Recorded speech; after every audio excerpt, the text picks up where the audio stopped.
এই জন্য এখন সারা পৃথিবী দেখবেন বাংলাদেশের দিকে আসতেছে, এটা এখনো অব্যবহৃত রয়েছে। সুবহানাল্লাহ, এগুলি কাজে লাগাইবে, বুঝছেন? নারায়ে তাকবীর, নারায়ে তাকবীর। ওয়ানাজালাহুম আইম্মা, যেগুলির রাজাকার কইছো আমি এগুলির নেতা বানাই দেব, তোর জাতির নেতা।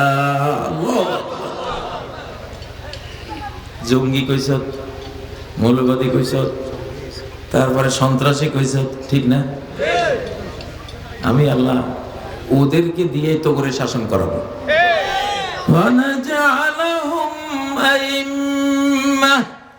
বাইরে এমন একটা যুগ শুরু হয়েছে, আল্লাহ জমিনের জঙ্গি বানাই দিব, মাটির পৃথিবী জঙ্গি হয়ে যাবে। এমন কম্পন সৃষ্টি করব, কারণ এই আল্লাহর মহাবিশ্বে সবাই মৌলবাদী, সবাই আল্লাহওয়ালা। সবাই কি? সবাই আল্লাহওয়ালা। সাগর যদি আল্লাহওয়ালা না হয়তো কিভাবে মুসা আলাইহিস সালামকে চিনল আর পার করে দিল? কিভাবে আল্লাহ দুশমন ফেরাউনকে চিনল আর ডুবাই দিল? ঠিক না বেঠিক? সাগরও মৌলবাদী। তুই যদি লাভ দেস, আমরা তোরে দৌড়ে দিলে তুই যদি সাগরে লাভ দেস, সাগরও তোরে খাইব। তুই কই লাভ দিয়ে আইলি? আমি তো মৌলবাদী, আমি তো হুজুরগো দলের লোক, ঠিক না বেঠিক? সুবহানাল্লাহ।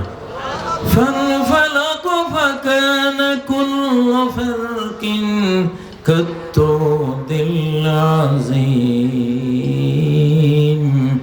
মুসা আলাইহিস সালাম যখন লাঠি মারলেন, 12টা বিশ্ব রোড হয়ে গেল।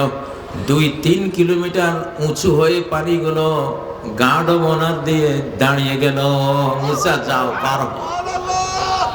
আমরা তো ফেরাউন্ডে ধর্ম, তুমি যাও, তোমার সসম্মানে পার করে দিলাম। সুবহানাল্লাহ। এখন আগ্নেয়াস্ত্র বানাইছ, আগুন আগ্নেয়াস্ত্র মারবি, পরমাণু বোমার হুমকি, অ্যাটম বোমার হুমকি, ঠিক না? ঠিক না বেঠিক? আগুন মৌলবাদী। আগুন যদি মৌলবাদী না হয় তাহলে নমরুদের জ্বালানো আগুন, নমরুদে লক্ষ লক্ষ মন লাকড়ি খড়ি জমা করে সেই জমাকৃত লাকড়ির মধ্যে আগুন দিল, ঠিক না? সে আগুনের মধ্যে তার দুশমন হযরত ইব্রাহিমকে ফেললো। নমরুদের আগুন মৌলবাদী। প্রমাণ হলো কি আগুনটাও কি রে, হে মৌলবাদী না হলে হের ইব্রাহিম তো দেখা যায় আগুনের দোস্ত, কয় হাজার বছরের তার পরিচিত ফ্রেন্ড। মৌলবাদী দোস্তি না? তো আগুন মৌলবাদী না হলে ইব্রাহিমরে জ্বালায় না কেন? নমরুদ বৈশা বৈশা চিন্তা করতেছে, হায় হায় রে, এটা কি করা যে এনে দিব, ওইখানে সবাই তো মৌলবাদী। সত্তা মশাও মৌলবাদী, ঠিক না? মশা কি? ও ভাইয়ারা, কোনটা ধরবা? এই মাটি যদি মৌলবাদী না হইতো, কারণকে কিভাবে তলাইতো? মুসারে কিচ্ছু কয় না। মুসা আলাইহিস সালামের ঘরবাড়ি সব ঠিক রাখছে, কারণের কয় তুই আমার বন্ধুর লগে ডিস্টার্ব করছ, তোর শেষ খাদে ফেলেছে, ঠিক না? ডাইনে বামে সামনে পিছনে উপরে নিচে সব মৌলবাদী। কই পালাবি? সবচেয়ে বড় মৌলবাদীর মধ্যে একজন হইল কবর। মৌলবাদী 4টা প্রশ্ন শুরু হয়ে যাবে যাওয়ার লগে লগে, বাঁচার উপায় নেই।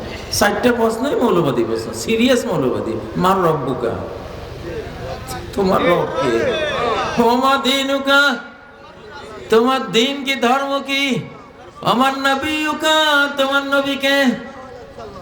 এটা তো জিজ্ঞাসা করে নাই এই কামরূপ কামিকা কোথায়, অথবা তোমার ওই যে কি সোমনাথ মন্দির কোন জায়গায়, হ্যাঁ আমাদের মোদিজি কই থাকে, এগুলি তো প্রশ্ন না। হ্যাঁ, প্রশ্ন 4টা করছে, একটা প্রশ্ন তো সেকুলার না, একটা প্রশ্ন তো কোনো তন্ত্রমন্ত্রের না, কোনো হিন্দু বৌদ্ধ ইহুদি খ্রিস্টান এদের প্রশ্ন না।